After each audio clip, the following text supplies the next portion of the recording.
At number 10, Mama's Boy. When you look at Pete Davidson, he might come across as a little intimidating, you know, with his height and his tattoos and whatnot. But it turns out that he's a bit of a softie at heart, and he is a total self-proclaimed mama's boy. Even though he's 28 years old and is pretty darn wealthy, he still lives at home with his mom. Some may think that's a little weird or maybe a little immature, but I think it's endearing. Pete has spoken out on a number of occasions that he lives in his mom's basement, and fans can even see some glimpses of his bachelor pad in some skits on SNL when he was filming them from home. It seems like he and his mom are still an awesome pair, and he has a lot of love for her, which again is super cute to see. At number 9, Comedy Dare. Imagine going on to have an insanely successful career all because of a dare. Well, that's the case with Pete Davidson, because that's basically how he got into comedy. Pete has said that he found his love for comedy through his friends and credits them for his success in his career. It all started back when he was 16 and hanging out with friends. They were at a bowling alley and a stand-up comedy show was taking place.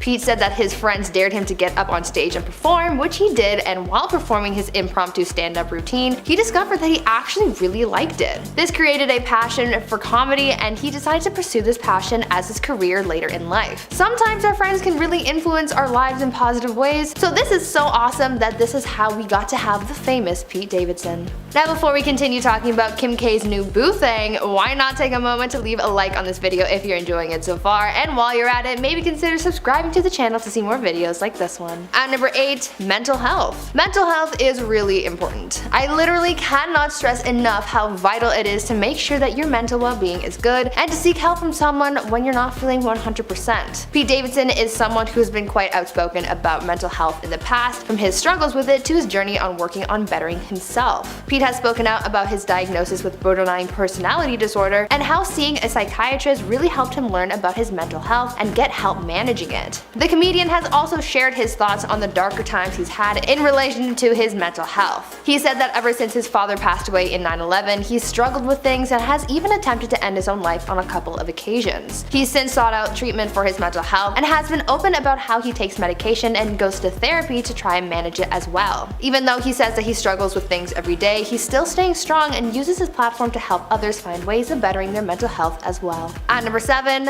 Hillary Clinton. If you've ever seen pictures of Pete Davidson, then you would know that he has a lot of tattoos. He said in recent months that he's looking to get his tattoos removed, but before they're all gone, let's talk about one of the more interesting and slightly bizarre tattoos that he has on his body. Turns out that Pete Davidson has a tattoo of Hillary Clinton on his leg. Pete is a huge supporter of Hillary and has even called her his hero when he posted a photo of his inked portrait of the politician on Instagram saying, quote, "Wanted to get at Hillary Clinton a Christmas gift, so I got a tattoo of my hero. Thanks for being such a badass and one of the strongest people in the universe." End quote. In an awesome turn of events, Hillary even replied to Pete's photo of the tattoo saying, quote, "Thanks at Pete Davidson. This makes it slightly less awkward that I've had a Pete Davidson tattoo for years, but seriously, I'm honored. Merry Christmas, my friend." End quote. Now, I don't know about you, but this is an unexpected friendship that I am certainly rooting for. At number 6, MTV. If you could choose to be seen on any channel on TV, what would it be? I would probably say like E or something, because I would have a reality show with my crazy ass roommates, but what would you choose? Well, for Pete Davidson, at the beginning of his career, he was just trying to get in anywhere to advance his career, and it turns out that he lucked out pretty big because his first time being seen on TV was when he got to be on MTV. Pete made his TV debut in 2013 when he got to be on Philosophy, where he was a panelist. After that, he went on to star in other MTV shows like Guy Code and Wild 'N Out. This time on TV forwarded his television career even more because he got to star in a guest appearance on Brooklyn Nine-Nine before being discovered by SNL. Hearing about all of the appearances that he made before breaking out on Saturday Night Live just shows how hard the comedian has worked to get to where he is today. At number 5, Kid Cudi. When you're struggling with your mental health, being able to find something or someone to relate to can be a really helpful asset. Knowing that you're not alone in your struggles can sometimes make it easier to navigate what you're feeling and can even help you seek help from whatever resources are available to you. This is exactly why Pete Davidson has credited Kid Cudi for saving his life, because through the rapper's music and stories of his own struggles with his mental health, he was able to find someone to relate to. Pete has said that Kid Cudi helped him to make the decision to go to rehab and to seek out therapy, so without Kid Cudi, his music and his willingness to be open about his own struggles, we might not have Pete Davidson. At number 4, Hero. Pete has spoken a lot about this next thing, but for people who are just now learning about Pete Davidson, I'm including this in here for you. Pete's dad was a real hero. He was a New York City firefighter during 9/11 who was unfortunately killed on duty. As I mentioned before, Pete's father's passing is what took a huge toll on his mental health and caused him a lot of trauma, but one of Pete's ways of coping with the loss of his father is writing about it in his stand-up sets. Pete talks quite openly about his father and reminisces about how he was a hero to him and to the countless other people that he saved. At number 3, youngest cast member. Pete Davidson is very good at what he does. I mean, he's only 28 years old, but he still has an incredibly successful career in stand-up. What really catapulted him into fame and success has been his time on Saturday Night Live, where he grew a lot and started to make a name for himself. Pete actually became the youngest person to be added to the cast of SNL, making history on the show. It was announced back in 2014 that Pete would be joining the cast of the show when he was just 20 years old. Pete also made history being the first member of the SNL cast to be born in the 90s. He's really paving the way for the younger generation of comedians. At number 2, college dropout. These days, the status quo for many of us is graduate high school, go to college, graduate, find a job, and eventually die, right? Well, many of us are challenging that these days, and Pete Davidson is one of those people. Pete is one of the many celebrities who started going to college but eventually dropped out to pursue his dreams. Pete graduated from Xaverian High School in 2012 and ended up going to St. Francis College for a full semester before eventually deciding to drop out. The comedian said that he wanted to follow his passion for comedy, and so he left college to dedicate himself to his craft, making being a comedian his full-time job. He serves as a good role model to anyone looking to pursue their dreams as well, even though it can be scary, especially when it comes to anything in the arts. Like my mom always used to tell me, follow your passion and the money will follow you. And finally, at number 1, Machine Gun Kelly. Now, as you can imagine, I'm very excited to talk about this next one because it gives me an excuse to talk about my future husband, Machine Gun Kelly. Hi. Pete and MGK, aka Coulson, are just two peas in a pod. They've worked together on a few occasions, they've done interviews together, and just recently they did a Calvin Klein ad together. They even have a bond through their tattoos, as Coulson has inked his BFF and Pete has a few tattoos representing MGK. I think I'll get a tattoo to match as well. Just kidding. Or am I? Kicking off our list number 10 is the fun fact that she grew up on a Christmas tree farm. Now, most of the time when you get asked where you grew up, you normally would not expect someone's response to be a Christmas tree farm. But during an interview back in 2014, Taylor told Esquire that she grew up on a Christmas tree farm from ages 5 to 10. She said, "It was such a weird place to grow up, but it has cemented in me this unnatural level of excitement about fall and then the holiday season." She loved that part of her childhood so much that she even released a Christmas song in 2019 called Christmas Tree Farm, and in the music video it is compiled clips from her childhood on that farm. How cool is that? I wish I grew up on a Christmas tree farm. I'm a huge holiday person. That'd be a dream come true. Up next, number 9 is she was on the TV series CSI. I don't know what it is about this beautiful blonde, but I just can't picture her being on a show like CSI. Mainly because she's never actively pursued an acting career, so I'm just a little confused as to when this even happened. It was all the way back in 2009 when she appeared on an episode where her character ended up getting murdered. Her character was total opposite to Taylor that we're used to seeing, like the bubbly country girl during this time. Her character had a very dark past and storyline, and she actually rocked a lip piercing along with 5 different hairstyles throughout the episode. It was actually one of her first big roles, and people were a little shocked by the risky and romantic scenes that she had to perform. Sliding into number 8 is her go-to drive-thru order. Alright, so maybe it's a little bit silly to think that people care about Taylor Swift's drive-thru order, but I guarantee there are tons of people who do. I mean, I would personally love to know what Miley Cyrus's drive-thru order is. Like 100%.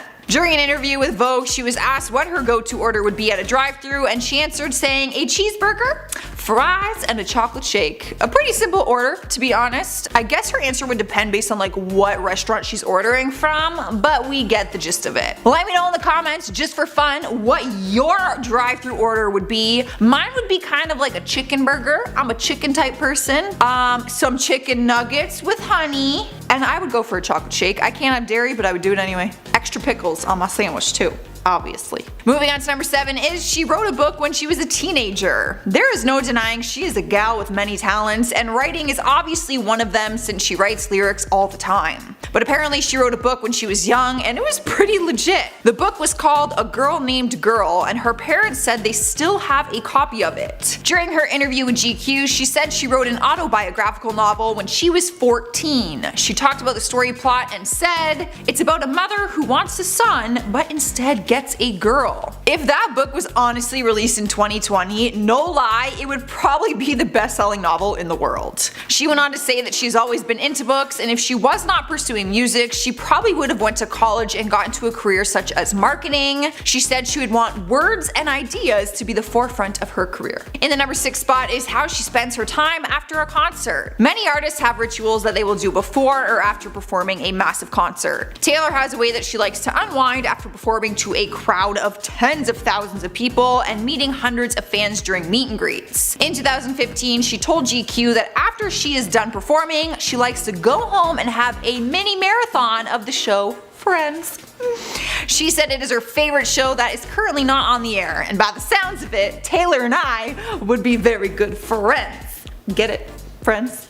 I love Friends. Halfway through number 5 is the first song she ever learned on guitar. We don't see her playing her guitar often anymore the way she used to when she started out as a country singer. Before she ventured into the pop genre, she was just a blonde girl singing with her brown boots and her acoustic guitar. Nowadays she's gone completely pop, but once in a while she will slow it down and share her guitar skills with her fans. During an interview with Vogue, she was asked what the first song was that she learned on guitar and she said it was Kiss Me by the Sixpence None the Richer. Fun fact guys, I used to play guitar. No lie, I played acoustic guitar, I took some lessons, and the first song I ever learned was Happy Ending by Avril Lavigne. That is fact. And I can still play one song, and it's James Blunt, You're Beautiful. Sniping the number 4 spot is she was a horseback rider. This one isn't totally surprising after I said that she grew up on a farm.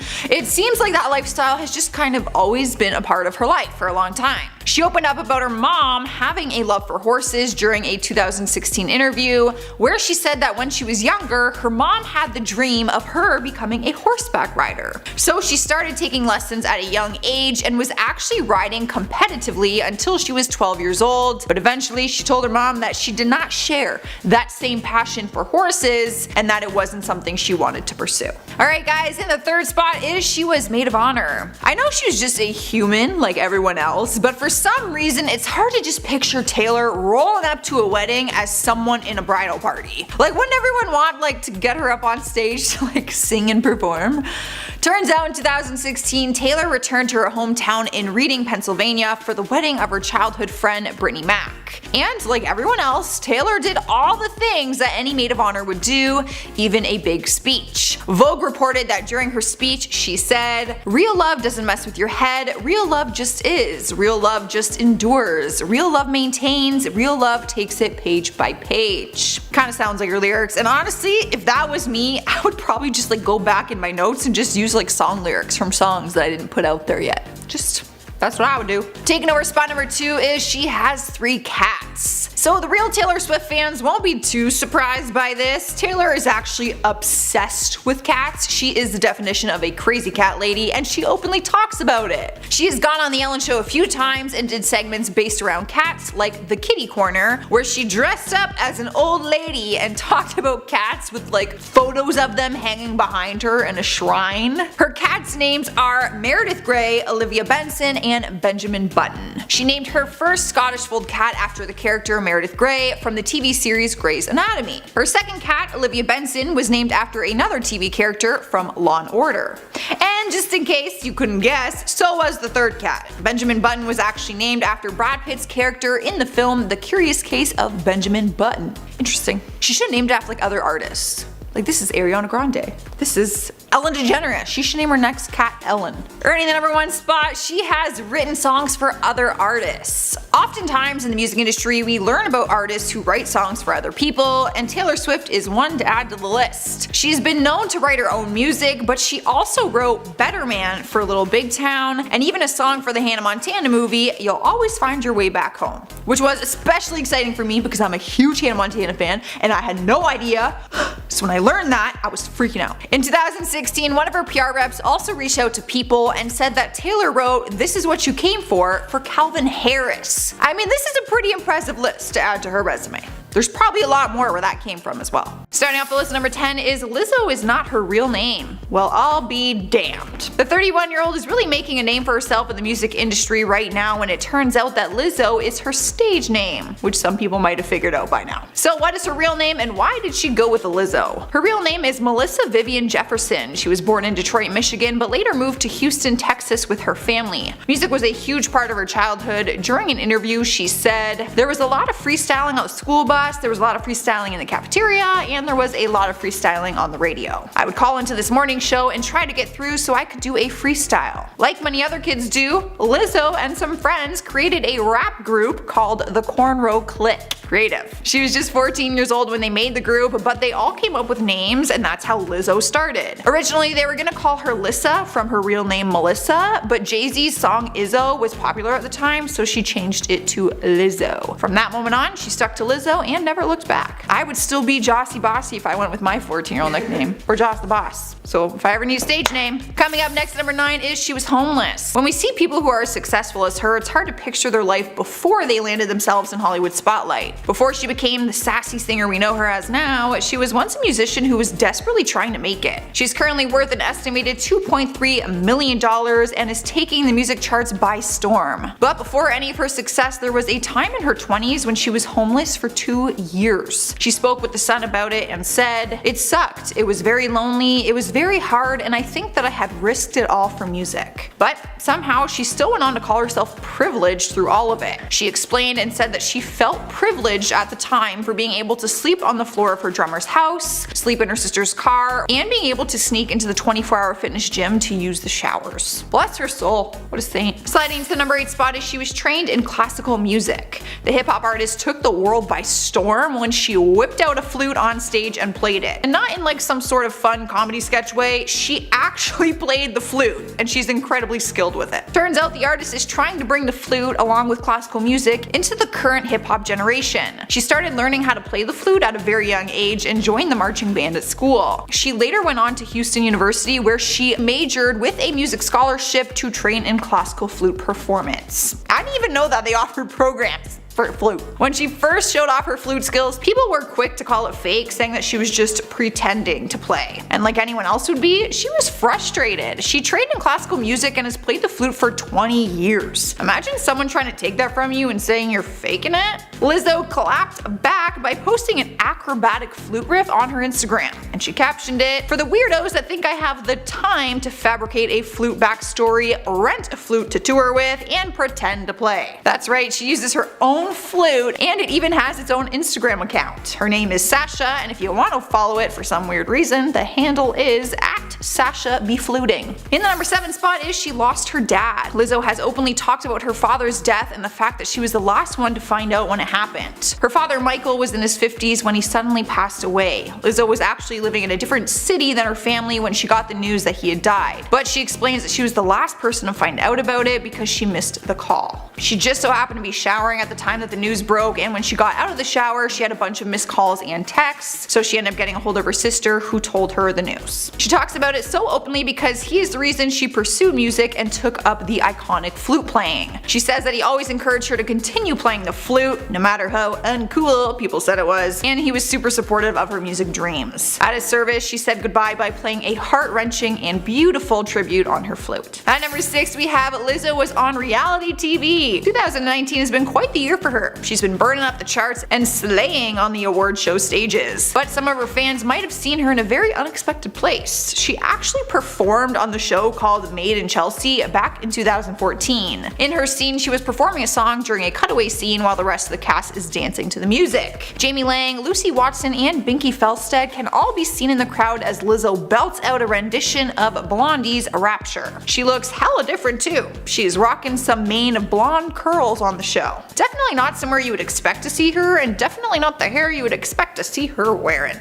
But I guess we all start somewhere. Halfway through the list, number 5 is the big girls. Now, one thing we all know by now is that Lizzo is a huge advocate when it comes to body acceptance, love, and positivity. She flaunts her size and encourages others to do the same, to love yourself no matter what the world defines as beautiful. She even wrote a song about it called My Skin, which she says is the thesis statement to her second album. Back in March 2015, Lizzo posted posted a casting looking for backup dancers, but she wasn't just looking for anyone, she wanted some big girls. But don't worry, she didn't only want big girls, she just encouraged it. She posted the casting on Facebook and it said, "Attention big girls, Lizzo is looking for backup dancers, looking for girls of all shapes and sizes, curvy girls a plus." Lizzo has since talked about it and admits that she wanted curvy girls to feel encouraged and comfortable with the auditions, and that is how her backup dancers got the name The Big Girls, spelt with 3 R's. What can she say? She likes her dancers to have curves. All her backup dancers right now are made up of plus size dance artists, but let's be clear, it is probably Hollywood's definition of plus size and not mine. You may not have realized that this was all done on purpose and was supposed to go hand in hand about what Lizzo promotes about body image. Here we are, number 4, with she hosted a show. Look at her go, trying on different hats in the industry. Back in 2016, it was announced that she was casted to host the MTV series called Wonderland. It was a weekly music-based show that also included some stand-up comedy. She posted a self-drawn portrait of her and her co-hosts and told her followers about the new gig. The show was created to provide a platform for artists to express and reveal who they are in whatever kind of performance they wanted. Lizzo was the host of the show and was perfect for the part, which is why it was such a shame that the show was later cancelled and we didn't see her come back in a later season, because there wasn't one. Alright, we are at number 3 with the fact that she didn't write Truth Hurts. This song has actually been out for more than 2 years, but it wasn't until this year did it make its way onto the Billboard Hot 100 list. After the song blew up and Lizzo shared the achievement on Instagram, a music producer named Justin Raisin came forward claiming that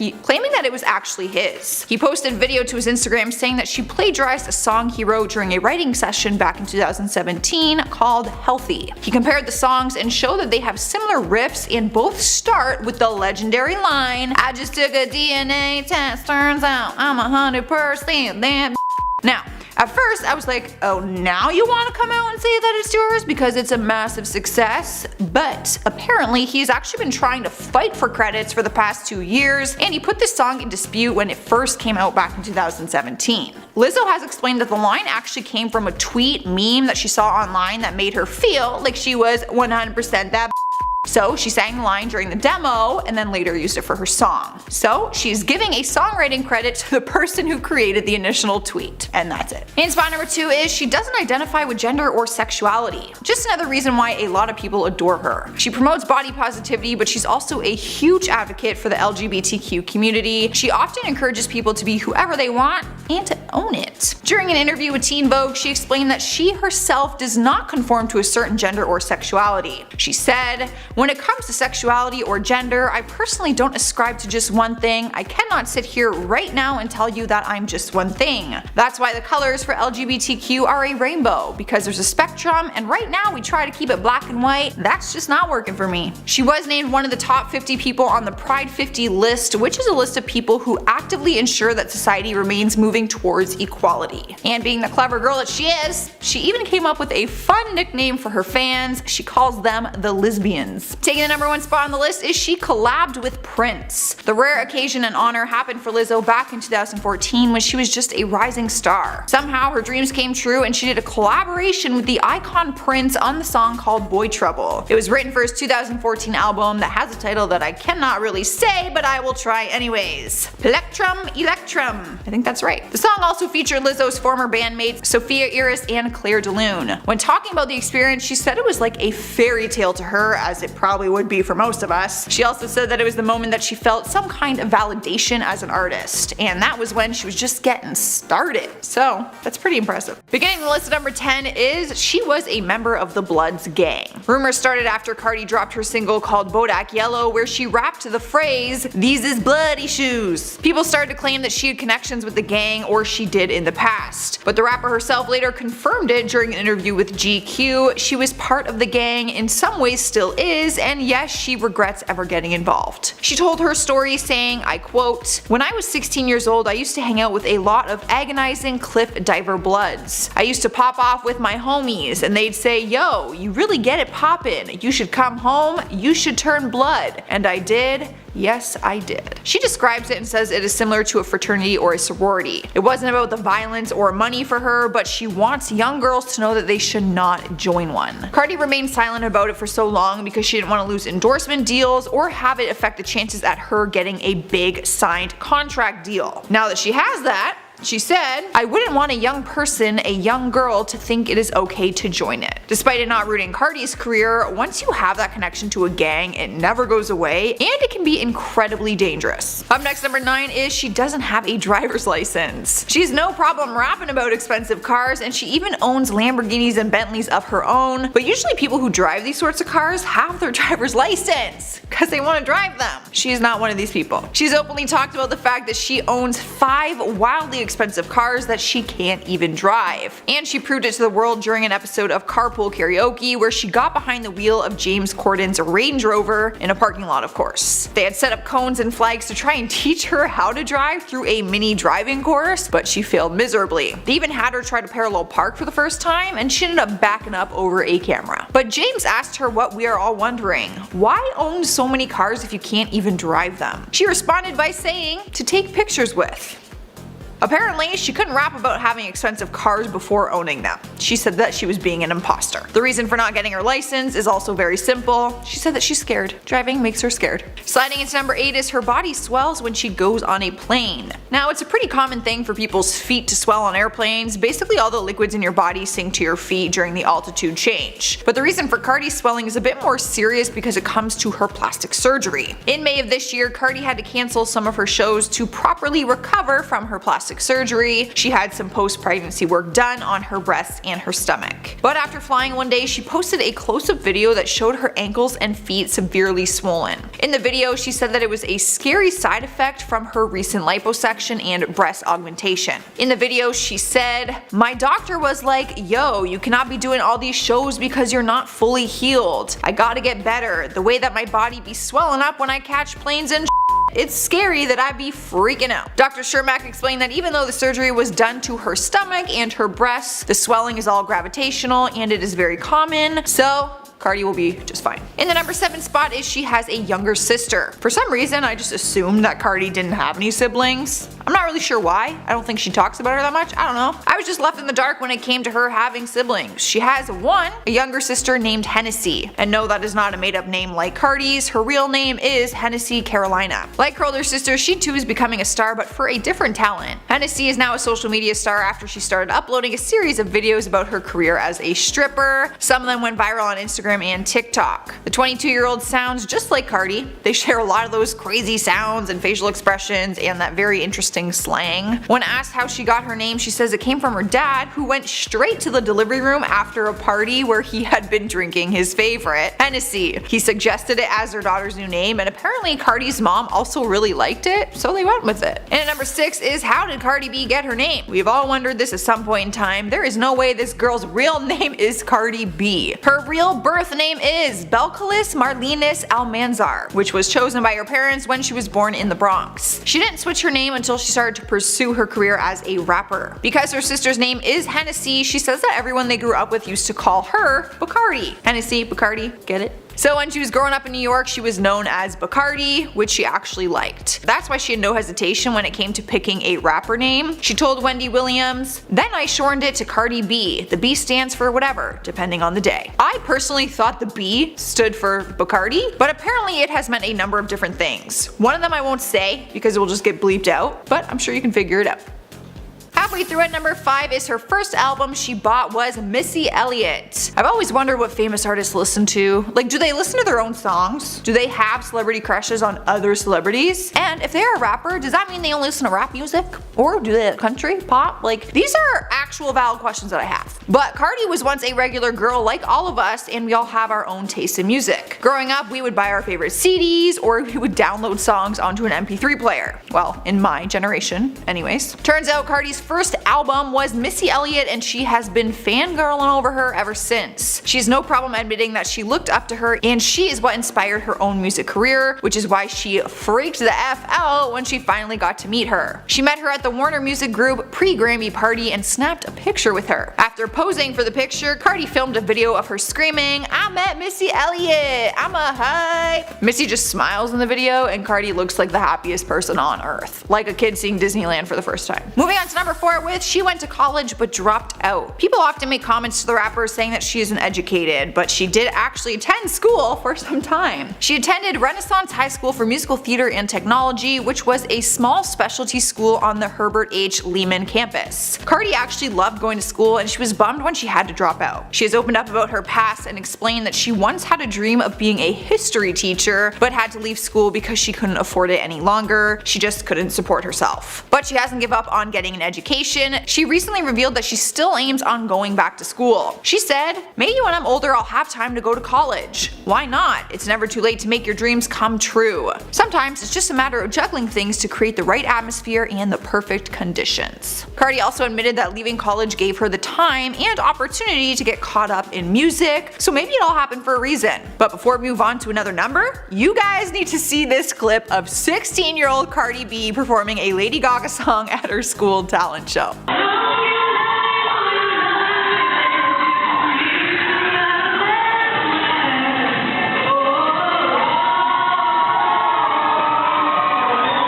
Okay, you guys, the third spot is she got plastic surgery at 19 years old. If there's one thing Cardi doesn't hide, it's all the plastic surgery that she has gotten. She flaunts it, she talks about it, she fully admits it to her fans. She even shared that the first time she ever went under the knife was at 19 years old. During that time of her life, she was working as a stripper, so she felt that it would enhance her career. She got breast implants done and butt injections. She was making enough money from the strip club so that she could fund the surgeries on her own. She actually got illegal injections that were not FDA approved and not administered by a doctor. But she says she was just so desperate for a bigger booty from the pressures of being a stripper. So needless to say, her life at 19 years old was a lot different than the majority of ours. I was working at Tim Hortons trying to pay for my cell phone bill, and she's out here stripping for a boob job. What a world. Here at number 2 we have the fact that she used to work at a grocery store. Cardi wasn't always a rapper, and she wasn't always a stripper. Surely she had a first job like the rest of us, right? She did. She was a cashier at the grocery supermarket, which basically sold all organic stuff. That was her description of it. But she ended up getting fired from her job because she was showing up late too often and was giving her coworkers way too many discounts. It was actually the manager from the supermarket that suggested she become a stripper. Cardi spoke on it and said, "The manager from the Amish marketplace said, 'You're so pretty and you have such a nice body. Why don't you go across the street and work at Private Eyes?'" She explained that she was hesitant at first because she thought strip clubs meant that you had to have sex with people, but when she found out what it was, she decided to go for it. And to her it paid off because in just one day at the strip club she made more than a week's pay at the market. Speaking of stripping, at number 1 is stripping saved her life. It is no secret that she made a living from being an exotic dancer, but she claims that it was a saving grace at that point in her life. She was kicked out of her mom's house, so she moved in with an abusive ex-boyfriend's home where he lived with his sisters and dogs. She revealed that the home was filled with bed bugs and she had horrible asthma due to the 2 pit bulls that he had. His sister would also steal the little bit of money and weed that she had, and she just said that she felt trapped. Even though he was cheating on her and abusing her, she said that she had nowhere to go because she literally couldn't afford it. It was actually stripping that gave her the financial freedom and confidence that she needed to get back on her own 2 feet and move out of that place. From there, she was able to create a life of her own, and that is when she started to get noticed online. So she left the strip club and started hosting club events as an Instagram influencer. Starting off the list, number 10 is her real name, the reason she changed it, and why she hates it. It's common for artists to change the real name to something that works better as a stage name, but normally it's by choice and they pick one that they really like. Nicki's real name is Onika Tanya Mirage. Not exactly a boring name. I actually really like it. She claims that she didn't want to change her name, but said that her record label forced her to. They chose Minaj because it was close to Mirage and it would feel like she's keeping part of her surname. But she doesn't feel that way at all. She actually hates the name change. During an interview with Vogue, she said, "Somebody changed my name. One of the first production deals I signed, the guy wanted my name to be Minaj and I fought him tooth and nail, but he convinced me. I've always hated it." Well, I guess it is too late to go back on that now. Although I feel like she could change her name and people would still go with it. I'd call her by another name. Next up at number 9 is Nicki used to have multiple personalities. We all know her as one character she's played up with her rap artist stage name, the nails, the wigs, the outfits, the twerking. But back when she was a kid, she took on different personas. Now I know what you're thinking. We all probably used our imagination like that as a kid. I mean, I still pretend I'm Miley Cyrus sometimes, but she didn't take on personas as some kind of game. She actually did it to escape from her rough home environment. She would turn herself into a character and be somebody completely different as a form of release and escape. During an interview with New York Magazine in 2010, she revealed that she would act out 15 different characters. She said, "To get away from all my parents fighting, I would imagine being a new person. Cookie was my first identity and stayed with me for a while. Then I went on to Harajuku Barbie, then Nicki Minaj. Fantasy was my reality." Honestly, sometimes you just gotta do what you gotta do to get through something. So whatever, I'm cool with it. Sliding to the number 8 spot is she was fired from her first job. Something that seems so simple, yet we always forget that celebrities all started as regular people at one point in her life. We all have to start somewhere. I mean, my first job was at Tim Hortons when I was 15 years old. Tell me in the comments what your first job was. I actually really want to know. Nicki's first job was working as a waitress at the Red Lobster in the Bronx, New York. She said she applied there as a teenager so she could earn some extra cash on the weekends. As teenagers, we all want that extra spending money, but the restaurant ended up giving her the boot because she didn't have a good reputation with the customers. Apparently her customer service was often poor and her attitude got her in trouble. I bet they didn't realize who that teenager was gonna be one day. I wonder if she went back if they would give her free food and stuff now that she's like a big shot, although she was fired.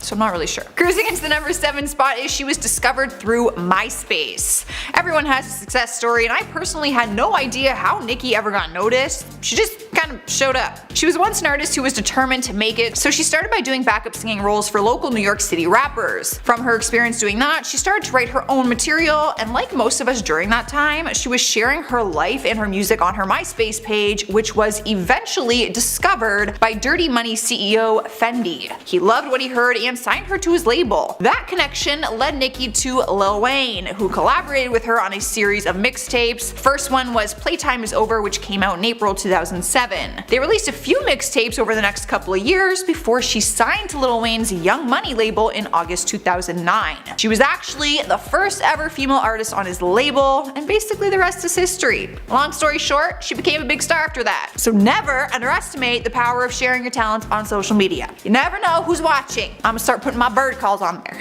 And at number 6 is she wanted to be an actress. This probably stems from all the personalities that she was once impersonating in her personal life to escape from her family issues. But she actually took her passion quite seriously at the time. She went to LaGuardia High School in Queens, New York and studied acting. Apparently, she was turned down when she submitted for their singing program. Joke is on them. Nicki admits that Meryl Streep has always been one of her biggest idols and is the one person that would leave her speechless. In 2001, she was cast in her first off-Broadway show called In Case You Forget. At the time, she thought it was going to be the start of her career, but it never really took off after that. It was actually after that she turned to working other jobs and shared her music online. Halfway through the list, number 5 is she is obsessed with stuffed animals. Now, you might think you just figured she likes stuffed animals based on some of her crazy set pieces, props, and costumes, but turns out it's much more than that. She's actually obsessed with them, and for those who don't know me well yet, so am I. I have a collection of stuffed animals, and I literally treat them like my own children. So basically, all I'm saying is, Nicki,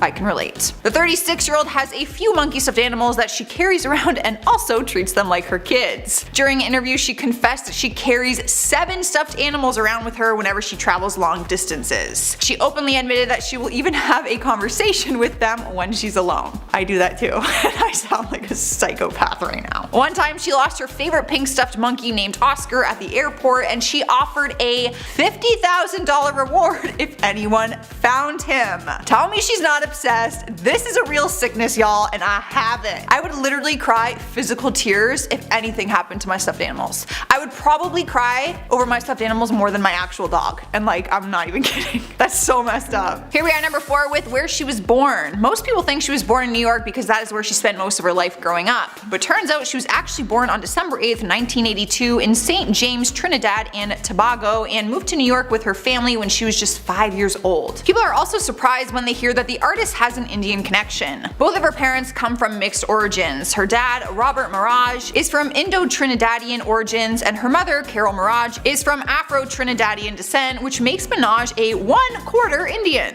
which is actually pretty cool. In the third spot is the fact that she used to be managed by Waka Flocka's mom. True story. Waka Flocka's mom, Deborah Antony, was Nicki's manager at one point in time before she got fired in 2010. Not gonna lie, I didn't even know that this was her profession, never really heard of her, but apparently she's also managed people like Gucci Mane. It made headlines back in 2010 that Nicki fired her without any explanation. Deborah spoke on it and said she received a letter that was a suspension at first, but then another letter followed that one, and it was a cease and desist from Nicki's attorney stating that she can no longer do business with Nicki Minaj. Is that even legal? I feel like you can't just drop someone like that. But Deborah didn't hold any grudges on the situation and also said, "I love Nicki. I wish her the most success. It's not about the music. She is like one of my children. I wish her no harm, only much success." Well, damn. She handled that a lot better than I would have probably. In spot number 2 is her cousin was shot and killed. Like everyone else, Nicki has faced loss in her own personal life, and although the story made headlines, most people never knew it happened or they've completely forgotten about it. It was in July 2011 when Nicki took it to Twitter to tell her fans that her cousin Nicholas was murdered near his home in Brooklyn, New York. Police had found the 27-year-old with multiple gunshot wounds to his upper torso. It was later revealed that they believed he was murdered because of a case of mistaken identity. They didn't think he was the intended victim of the shooting, as he was not known to mix with gang members. This loss has made Nicki passionate about fighting for gun laws and people's rights, and since the incident she has gone on to use it as a very positive thing. Gotta give her credit where credit is due. That would be really tough to overcome. In the number 1 spot is the story behind The Boy. Taylor Swift has shown us that all artists will sometimes use their own personal experience to come up with lyrics to their songs, and Nicki's song The Boy does just that. But it is not about some ex-boyfriend of hers. It was actually inspired by the domestic violence she witnessed in her home as a kid.